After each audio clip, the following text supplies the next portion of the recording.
लाँकुरी भन्ज्याङको रिसोर्टमा लडेका थिए प्रचण्ड। नमस्कार, यहाँहरूलाई स्वागत छ उत्तमयान उदय युट्युब च्यानलमा। आज भने हामी प्रचण्ड लडेर टाउको फुटेको विषयमा केही जानकारी दिन गइरहेका छौँ। आउनुहोस् सुरु गरौँ आजको जानकारी। नेकपा माओवादी केन्द्रका अध्यक्ष पुष्पकमल दाहाल प्रचण्ड गैराती ललितपुरको लाँकुरी भन्ज्याङ स्थित टेरेसिस रिसोर्टमा लडेको पाइएको छ। उक्त स्रोत अनुसार प्रचण्ड सहितका व्यक्ति मंगलबार टेरेसिस रिसोर्टमा रात बिताउन गएका थिए।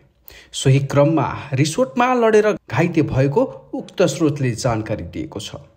गए राति रिसोर्टमा लडेर टाउकोमा चोट लागेपछि उनलाई मेडिसिटी अस्पताल ल्याइएको थियो। टाउकोमा 3वटा टाँका लगाएपछि उनी फर्किएका थिए।